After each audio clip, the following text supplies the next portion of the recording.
Okay, so the first thing I did was to create a VPC. I'm already logged in my Amazon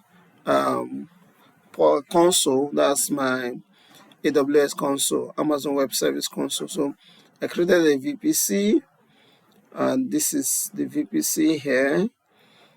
After that, the VPC, of course, I gave it I created route table, created network, created what's it called, opened the SSH ports and all of that. So after doing the VPC anyway, created a subnet, round table, internet gateway, egress and ingress and all of that. I even did NAT gateway.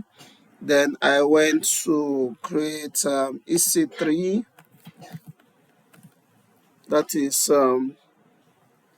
instances. So I created an instance for it, and this is the instance, the web server.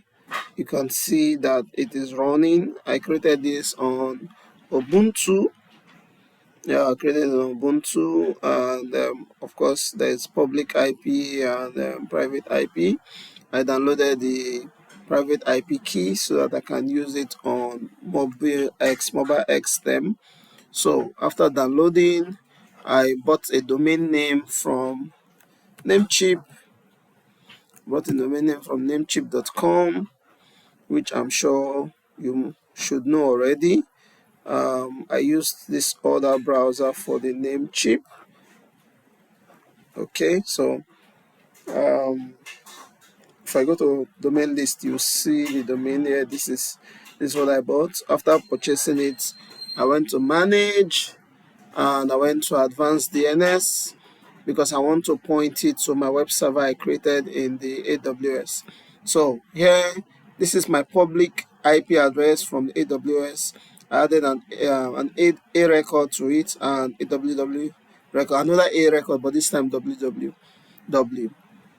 Okay, this is so that I can access the site using the what's it called now, the site name, not the IP address. I can access it through the IP address, but then a lot of persons won't be remembering IP address, so I had to add the domain name. I also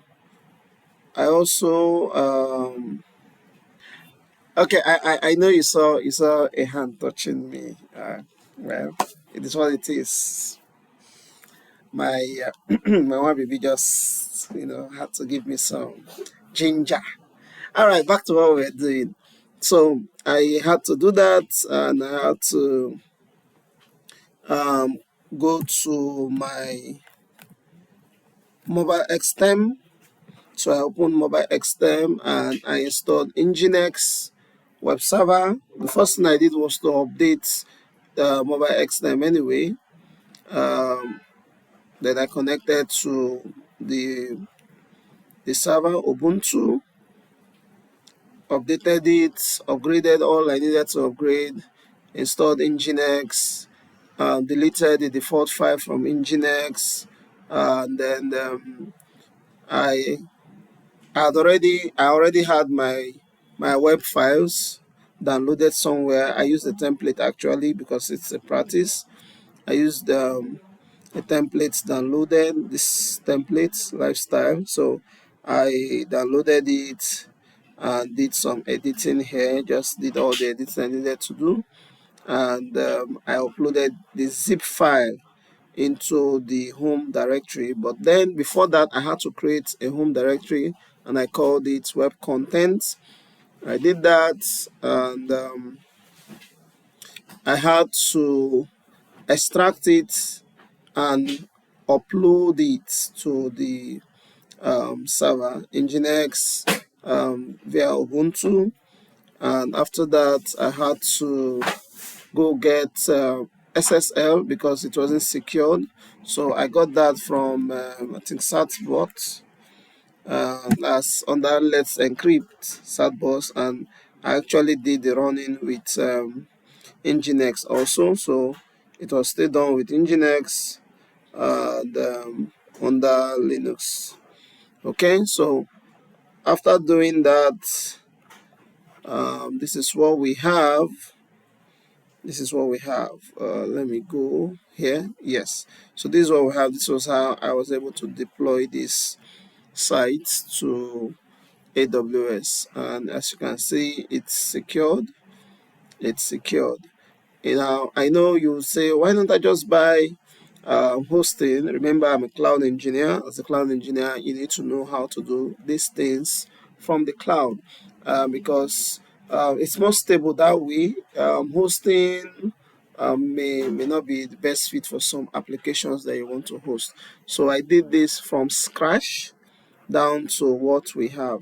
If I do not want people to access this, either I work on the security group and change some access and all of that. But for now, we have this, and our site is ready.